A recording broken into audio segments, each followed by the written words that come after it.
Hello, Assalamu alaikum. This is Dr. SM Shahriar Iqbal from Comilla medical college.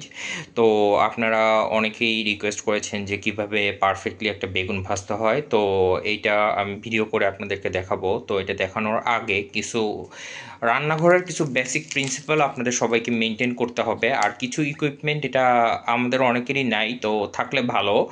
তো সেইগুলো আমি আপনাদেরকে প্রথমে দেখাবো। প্রথম বেসিক প্রিন্সিপাল দুইটা আপনাকে অবশ্যই মেনটেন করতে হবে। এক নাম্বারটা হলো যে এই যে গ্যাসের চুলা, যেটা যে আপনি সাধারণত আপনি অবশ্যই যদি আপনি পারেন তাহলে সবসময় বেক্সিমকোর যে প্লাস্টিকের গ্যাসের যে সিলিন্ডার আছে সেটা কিনবেন যদি আপনার বাসায় সিলিন্ডার থাকে। আর অবশ্যই এইটা সবসময় খুলে রাখবেন, কারণ এখানে অনেক সময় মাইক্রো লিকেজ থাকে। ছোট লিকেজের মাধ্যমে দেখা গেল যে আপনার এটা যদি লাগায় রাখেন তাহলে আপনার ওই মাইক্রো লিকেজ দিয়ে গ্যাস বের হবে। দেখা যাবে যে আপনার যদি মাসে আপনার 30 দিন চলতো, সেখানে আপনার 25 দিনের মাথায় গ্যাস শেষ হয়ে যাবে। আর দ্বিতীয় যে ভুলটা আপনারা করেন সেটা হলো যে আমাদের অনেকেরই প্রায় এরকম ওয়াটার হিটার আছে। তো আপনারা করেন কি, এটাকে পুরা এই যে মিনিমাম যে লেভেলটা, এই মিনিমাম লেভেলের নিচে নিয়ে পানি রাখেন অথবা খালি করে রেখে দেন। তো এইটা কখনো করবেন না, দয়া করে এই মিনিমাম পর্যন্ত সবসময় পানি রাখবেন। এর কারণটা কি, এইখানে একটা লাইট জ্বলে, যেমন আমি এটা চালায় দেখাই। তো এই লাইটটা এই যদি আপনি খালি করে রাখেন তাহলে গরমে এই লাইটটা নষ্ট হয়ে যায় আর কয়েলটা, নিচের কয়েলটা কেটে যেতে পারে। তো এই দুইটা হলো আপনার কিচেনের বেসিক, ঠিক আছে। তো এবার আসা যাক কি কি অ্যাক্সেসরিজ আপনার কিচেনে থাকলে ভালো হয়। যেমন এটা একটা কিচেন স্কেল। তো এই কিচেন স্কেলটা দিয়ে আপনি 1 গ্রাম থেকে 1 গ্রাম অ্যাকুরেসি এটার, তো 10 কেজি পর্যন্ত আপনি মাপতে পারবেন। তো এটা কতটা অ্যাকুরেট আমি আপনাকে দেখাই। একটা কিছু একটা পড়ছে।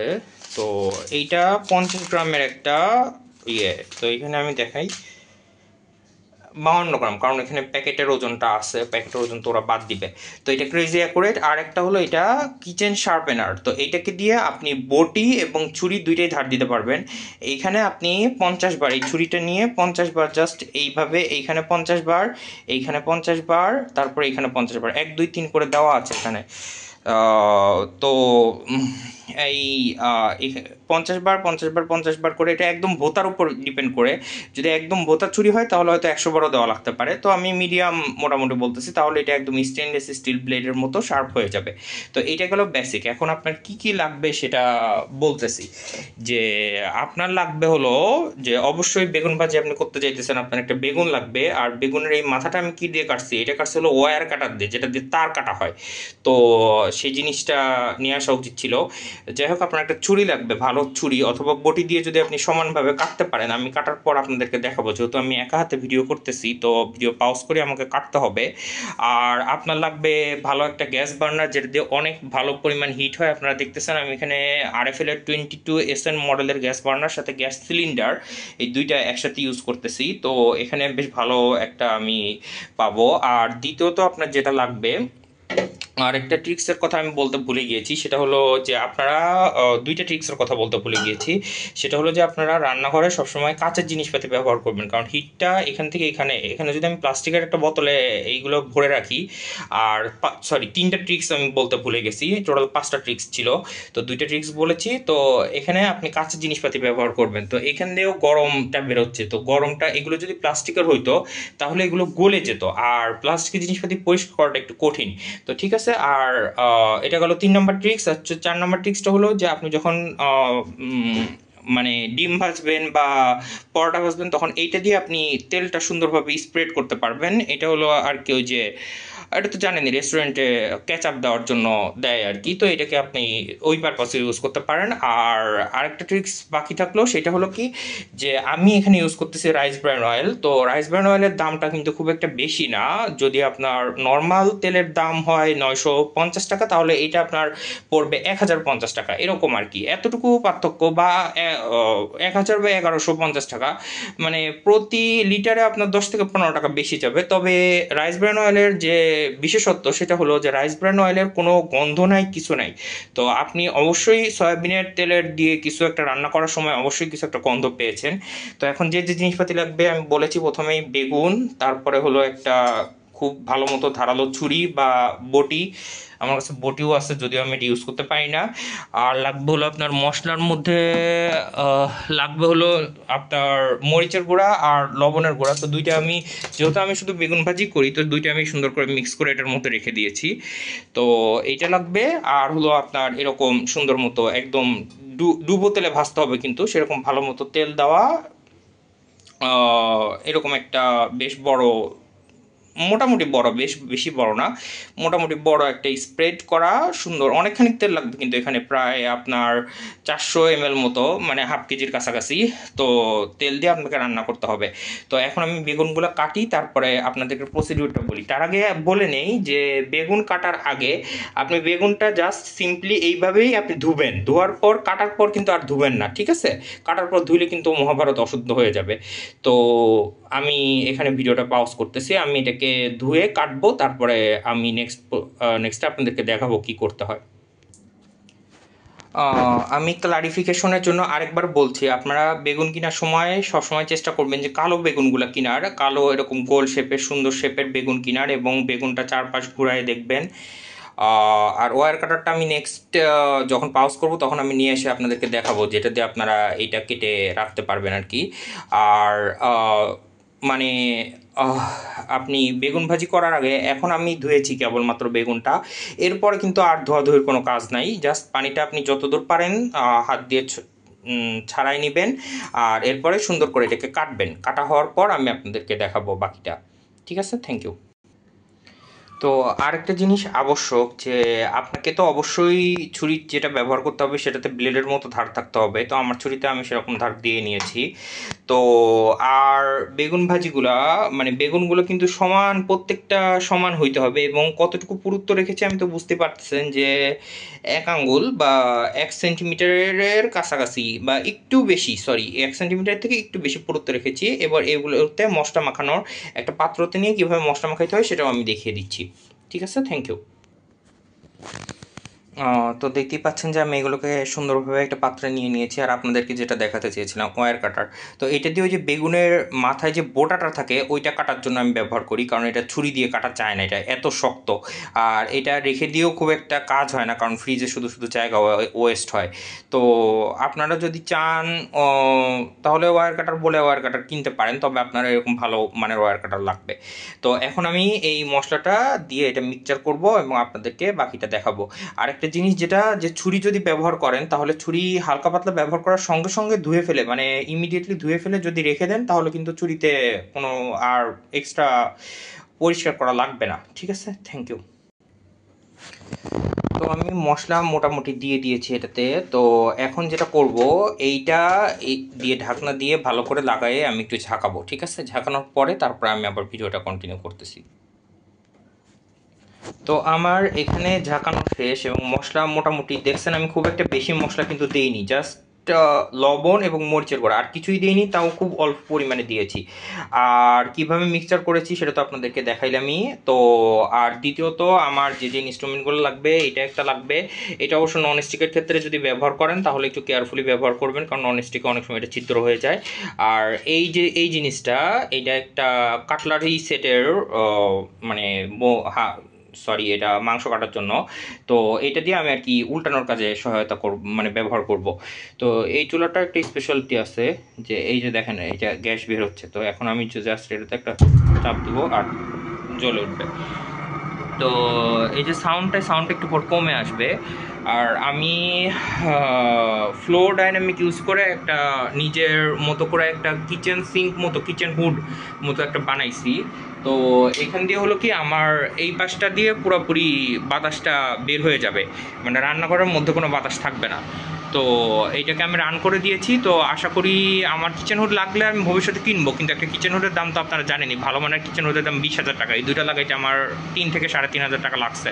তো এই দুইটা দিয়ে সব বাতাস এদিক দিয়ে বের হয়ে যাচ্ছে, মানে রান্নার বাতাস। আর এই যে নিচে আবার ব্লক করতে হয়, কারণ নিচ দিয়ে নাহলে বাতাস আসে। তো যাই হোক, গরম হচ্ছে। তো এটা পুরোপুরি টকবগে ফুটন্ত গরম করতে হবে, তো কিছুক্ষণ ওয়েট করতে হবে। তো ততক্ষণ আমি জিনিসপাতি গুছাই, আর আপনারা অপেক্ষা করুন। অপেক্ষা করার দরকার নেই, আমি ভিডিওটা পাউজ করে দিচ্ছি। তো আমি একটা টর্চ লাইট অ্যাড করছি আপনাদেরকে দেখানোর জন্য যে তেলটা কিন্তু এখনও যথেষ্ট গরম হয় নাই, ঠিক আছে? আপনারা দেখতেছেন, যদিও মনে হবে যে ফুটতেছে, কিন্তু না, এখনও গরম হয়নি যথেষ্ট। তো আরেকটা জিনিস দেখাই, আর মেইন পয়েন্টগুলো কিন্তু মিস করা যাবে না। বেগুন কিন্তু আপনি একবারই ধুবেন, মানে প্রথমবার। তো প্রথমবার ধোয়ার পর কিন্তু কাটার পরে কিন্তু আর ধোয়া যাবে না, কাটার পর ধুলে কিন্তু সর্বনাশ, ঠিক আছে? আর মশলা কিন্তু জাস্ট দুইটা, মরিচের গুঁড়া আর হলো অল্প, আর লবণের গুঁড়া, সেটা আপনার পরিমাণ মতো। আর এই যে এইগুলো ভাজি করে রাখার জন্য আমি একটা প্লেটে দুইটা টিস্যু দিয়ে রেখেছি, কারণ এগুলো তৈলাক্ত খাবার থাকবে, তো সেই জন্য আর কি। তো এখন মোটামুটি বোঝা যাচ্ছে যে এটা মোটামুটি ফুটন্ত গরম পানির মতো বলক পারতেছে। তো এখন এগুলোকে এই বেগুনগুলোকে তেলের মধ্যে দিতে হবে এবং কেয়ারফুলি দিতে হবে, ঠিক আছে? তো আমি হাত দিয়েই দেই, আমার এক্সপার্ট হয়ে গেছে। তো আপনি যেভাবে পারেন, তো আপনি ইচ্ছা করলে এইটা ইউজ করেও দিতে পারেন। তো আমাকে এখনই দিতে হবে, না হলে তেলটা বেশি গরম হয়ে যাবে। Thank you. এখন আপনি তেলের মধ্যে সবগুলো দিয়ে দেওয়ার পর এবার আপনাকে হিটটা কমাইতে হবে, এবং ভালো মানেই কমাইতে হবে। কতটুকু কমাইতে হবে আমি দেখাচ্ছি। এখানে আপনার হলুদ ওঠাটার কারণ হলো আমার গ্যাসটা প্রায় শেষ, সিলিন্ডারটা, এই কারণে। তো আমি কমাই দেখাচ্ছি যে আপনাকে একদম এই এতটুকু, বা আরেকটু কমাইলে না, এটা বেশি কমানো হয়ে গেছে। এতটুকু হিটে আপনাকে কুক করতে হবে কতক্ষণ পর্যন্ত, যতক্ষণ পর্যন্ত না বাদামি না হয়। তো বাদামি হওয়া পর্যন্ত আমি ওয়েট করব এবং আপনাদেরকে দেখাবো। পুরো প্রসেসটা কমপ্লিট না করে আমি যাচ্ছি না। তো আপনাদের অপেক্ষা করার দরকার নেই, আমি ভিডিওটা পাউজ করে রাখতেছি, ঠিক আছে? Thank you. তো আপনাদেরকে আর একটু দেখাই যে এখনও কিন্তু হয়নি, ঠিক আছে? প্রায় দুই মিনিট মতো হয়েছে। তো 2 মিনিট মতো হয়েছে, এখনও কিন্তু এটা হয়নি, ঠিক আছে? তো আরেকটু আমাদেরকে টাইম দিতে হবে, কারণ এটা স্লো ফ্রাই করার কারণটা আমি বলি। স্লো ফ্রাই করার কারণটা হলো যে যাতে এটার মধ্যে তেল কম ঢুকে। আর যদি আপনি ফাস্ট ফ্রাই করেন, যদি তাড়াতাড়ি ফ্রাই করেন, are extremely very slow fry করলে এটা হবে কি, আপনার চিপসের মতো হয়ে যাবে। তো সেই জন্য ভেরি স্লো ফ্রাই করা যাবে না, মানে একদম অল্প একটু আছে আমি ফ্রাই করলাম, তাহলে এটা হবে কি একদম চিপসের মতো হয়ে যাবে। তো সেক্ষেত্রে তেল কতটা ঢুকবে কি না ঢুকবে সেটা আমি খুব একটা ভালো বলতে পারি না, তবে তেল আমার মনে হয় খুব একটা বেশি ঢুকবে না। আর যদি খুব হাই হিটে ফ্রাই করেন, যেটা আর কি আপনার সাধারণত বাইরে পাবেন, তারা খুব হাই হিটে ফ্রাই করে। তো হাই হিটে ফ্রাই করলে আপনি মাঝখানে ভিতরেরটা দেখবেন যে সফট, কিন্তু এটাতে তেল অনেক বেশি শুষে নেয়। তো তেলটা আমাদের জন্য, স্বাস্থ্যের জন্য ক্ষতিকর। তো যদিও আমি রাইস ব্র্যান অয়েল খাই, তো আপনারা দেখতেছেন এখানে 2 litre rice bran oil ready করা আছে, আর এখানে তো প্রায় হাফ লিটার মতো আছেই। তো এখনও রেডি হয়নি, তো রেডি হলে আমি আপনাদেরকে জানাবো। আর এখানে তো এটা রেডি করা আছেই, এখানে আমি ঢালবো। আর ঢালার আগে আরেকটা কাজ করব, যে এগুলোকে আমি তুলে কিন্তু ডাইরেক্ট এখানে রাখবো না, এগুলোকে তুলে আমি এইটাই তুলবো, ঠিক আছে? এইটা একটা ছাকনি মতো। আর আপনাদেরকে আমি অলরেডি 5টা ট্রিক্স বলছি, এখন 6 নম্বর ট্রিক্সটা বলি, যে আপনাদের রান্নাঘর যদি, অবশ্যই তো আমি আশা করি যে এরকম হবে আর কি, টাইলসের। তো টাইলসের হইলে আপনারা এরকম হুকগুলা কিনে আমার মতো আপনাদের রান্নাঘরকে সাজায় নিতে পারেন, ঠিক আছে? আরেকটা জিনিস যেটা হলো যে এটাই আর কি বলার ছিল। আর অবশ্যই মেইন পয়েন্ট যেটা, একটা জিনিস যদি আপনারা এখান থেকে টেক ডাউন করতে পারেন, যে টেক নোট নিতে পারেন, টেক অ্যাওয়ে হোম যে মেসেজটা, সেটা হলো যে এই গ্যাসের যে নবটা আছে, এই নবটা কিন্তু পুরো সিলিন্ডার থেকে বিচ্ছিন্ন করে রাখতে হবে রান্নার শেষ হইলে। তো এতটুকুই যদি আপনারা মনে রাখতে পারেন, তাহলে আমি মনে করবো যে আমার ভিডিও করাটা সার্থক, ঠিক আছে? Thank you. তো এগুলো যখন উল্টানোর টাইম হয় তখন আমি আপনাদেরকে বলবো। প্রায় টাইম হয়ে গিয়েছে, আরেকটু, আর 1-2 মিনিট অপেক্ষা করাটা উচিত, ঠিক আছে? Thank you. তো মোটামুটি উল্টানোর মতো টাইম চলে আসছে। এটা কীভাবে বুঝবেন, এই লাইটটা অফ করি। তো এটা বুঝবেন হলো, আপনি দেখবেন যে মাঝের সাইডটা, মানে বেগুনের এই যে এই জায়গাটা, তারপরে এই জায়গাটা, তো এই মাঝের দিকটা আর কি মোটামুটি আপনার একটু পোড়া পোড়া, মানে ব্রাউনিশ কালার চলে এসেছে। তো এগুলো আমি এখন উল্টাবো এই দুইটা অ্যাক্সেসরিজের সাহায্যে, ঠিক আছে? হাত দিয়ে তো মানে একটা দিয়ে তো উল্টানো যাবে না, এটা তো বুঝছেনই। যদি একটা দিয়ে কারো উল্টানোর অভ্যাস থাকে তাহলে তো আলহামদুলিল্লাহ। তো আমি এই দুইটা দিয়ে উল্টাবো, এই যে এইটা প্লাস এইটা। তো উল্টায় তারপরে আমি দেখাচ্ছি আপনাদেরকে যে ওই পাশটা কেমন ভাজি হয়েছে, ঠিক আছে? Thank you. অলরেডি 14.5 মিনিট হয়ে গেছে। তো উল্টানোর পর এটা মনে হচ্ছে যে পুরা, কিন্তু আসলে এটা পুরা না, এটা একটু ব্রাউনিশ কালারের। আমি দেখাচ্ছি আপনাদেরকে, তো দেখতেই পাচ্ছেন এটা আসলে পোড়ার মতো মনে হইলো, এটা আসলে পোড়া না। তো আপনি পারফেক্ট চাইলে এরকমই খাইতে হবে, না হলে আসলে ওটা পারফেক্ট হবে না, ওটা খাইতেও ওরকম মজা হবে না, এটার আশেপাশেও হবে না আর কি। আর হিটটা কিন্তু বাড়ানো যাবে না, হিটটা আমি যেরকম রেখেছি সেরকমই। তো এখন আবার পুরোপুরি নীল দেখাচ্ছে।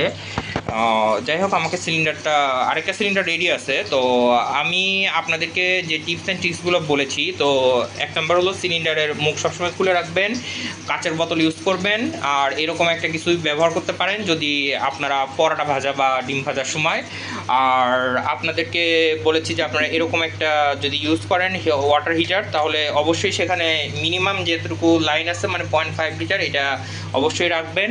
আর ডেকোরেশনের জন্য একটা জিনিস দেখানো বাদ রয়ে গেছে, এরকম ইচ্ছা করলে এক্সট্রা ইন্ডাস্ট্রিয়াল ভেন্টিলেশন ফ্যান লাগাই নিতে পারেন যদি আপনাদের কিচেনের জাস্ট আউটসাইডে ইয়ে হয়, তো আমার বেগুনগুলো আরেকটু হলে পুড়ে যাবে। আর এইটা হলো একটা আপনার শরবত গুলানোর। তো অনেকে শরবত গুলাতে দেখা যায় যে ইস্পি এগুলোতে তো এখন চিনি দিয়ে দিচ্ছে, তো হাত ব্যথা হয়ে যায়। তো দরকার নাই, এটা জাস্ট রান করে দিবেন, এটা প্রচণ্ড গতিতে ঘুরে আপনার শরবত বানানো হয়ে যাবে। এবং এটা শুধু শরবত গুলানোর জন্য না, এটাকে অ্যাকচুয়ালি বলা হলো কফি ফ্রোথার। তো এটা দিয়ে যদি আপনি কফি বানান তাহলে কফিতে সুন্দর একটা ফ্রোথ উঠবে। তো এটা ডিম ভাজি বেগুন ভাজি উল্টানোর পরে আপনার এটা দেখা লাগবে না যে আরেক সাইড হয়েছে কিনা। তো মোটামুটি একটা টাইম আন্দাজ করে আপনি এটা তুলে ফেলতে পারবেন। তো আমার আন্দাজে এটা হয়ে গেছে, তো আমি এখন এটা তুলে ফেলে তারপরে আপনাদেরকে ফাইনাল দেখাবো। তবে এটা তুলে কিন্তু আমি এইটাতে রাখবো না, আমি কিন্তু প্রথমে এইটাতে তুলবো, এইটাতে তুলে তারপর তেল যতটুকু পারি ততটুকু ফেলে তারপরে আমি এটাতে নিব। ঠিক আছে, থ্যাংক ইউ। সরি, একটা ইনফরমেশন ভুল দেওয়া হয়ে গেছে, যে আরেক সাইডটা আপনি একটু কষ্ট করে দেখে নেবেন। ঠিক আছে, আন্দাজে তুলতে গেলে হবে কি, দেখবেন যে আরেক সাইড পুরোপুরি হয়নি, যেহেতু আমরা লো হিটে ভাজতেছি, ফ্রাই করতেছি। তো ঠিক আছে, আমি আরেকটু ভাজতে হবে আর কি। ঠিক আছে, আপনাদের অপেক্ষা করার দরকার নেই, আমি অপেক্ষা করি। তো আমি এগুলোকে এই ছাঁকনির মধ্যে নিয়ে নিয়েছি। তো এখানে দেখেন যে আমি একটু যদি নাড়াই তাহলে এই যে তেল পড়তেছে, এক দুই ফোঁটা করে তেল পড়তেছে। ঠিক আছে, তো এইরকম করে আপনি মোটামুটি 1 মিনিট একটু চেষ্টা করবেন ধরে রাখার, কষ্ট করে। ঠিক আছে, ধরে রাখতে পারলেই হবে। মোটামুটি হয়ে গেছে। এরপরে জাস্ট আমি এগুলোকে এখানে নিব, এই ডবল টিস্যু আর একটা প্লেটে। ঠিক আছে, নেওয়ার পরে কাজ শেষ। Thank you. তো ভিডিও শেষ করার পালা। আপনারা দেখতেছেন বেগুন ভাজিগুলো আলহামদুলিল্লাহ ভালোই হয়েছে। তো কি পয়েন্ট, যেটা 1 নাম্বার হলো যে আপনাকে বেগুন একবার ধুইতে হবে, মানে প্রথমবার বেগুন যখন আস্ত অবস্থায় আছে তখন। 2 নাম্বার কি পয়েন্ট হলো যে আপনাকে বেগুনগুলা সমানভাবে, প্রতিটা পিস যাতে সমান হয় সেইভাবে আপনাকে কাটতে হবে। 3 নাম্বার পয়েন্ট হলো যে আপনাকে এগুলোকে ডুবো তেলে ভাজতে হবে, আপনাকে কোনো মানে আংশিক ডুবো তেলে বা মানে এক কথায় ডুবো তেলে ভাজতে হবে, এই এতটুকুই। আমি অন্য টার্মগুলো জানি না ঠিক। তো আর তৃতীয় 4 নাম্বার পয়েন্ট হলো যে আপনাকে এটা খুব হাই হিটে না, মিডিয়াম হিটে ভাজতে হবে। তো আর হলো আপনাকে এগুলো মোটামুটি ব্রাউনিশ কালার, ব্রাউনিশ থেকে কালোর মধ্যে রাখতে হবে। শুধু ব্রাউনিশ হলে হবে না, ব্রাউনিশ আর গ্রিনের মধ্যে থাকা যাবে না, ব্রাউনিশ থেকে কালোর সাইডে যাইতে হবে। ঠিক আছে, একটা হলো গ্রিন, তারপরে ব্রাউন, তারপরে হলো আপনার ব্ল্যাক। তো এখান থেকে গ্রিন থেকে ব্ল্যাকের মধ্যে আপনি যেরকম প্রিফার করেন সেরকম। আর একটা জিনিস আমি দেখাই, যে আমি চুলাটা বন্ধ করতে ভুলে গেছি। তো যাই হোক, চুলাটা বন্ধ করে দিয়েছি। আর 22SN এর একটা স্পেশালিটি হলো যে এটা পরিষ্কার করা খুবই সহজ। এখানে দেখেন যে তেল পড়ছে, তো আমি জাস্ট এটা সিম্পলি এটা দিয়ে মুছে দিলে, আর এই দিক দিয়ে এটা অবশ্য গরম, এই অবস্থায় করাটা রিস্কি। তো এখন আপনারা দেখে বলবেন যে এটা তো একদম নতুন হয়ে গেছে, দেখছেন একদম। আর যেটা আমি ফার্স্টেই বলেছি আপনাদেরকে, যে অবশ্যই নবটা রান্না শেষ খুলে রেখে দিবেন এরকম। ঠিক আছে, থ্যাংক ইউ। আশা করি সবাই এখন থেকে খুব সুন্দরভাবে বেগুন ভাজি করে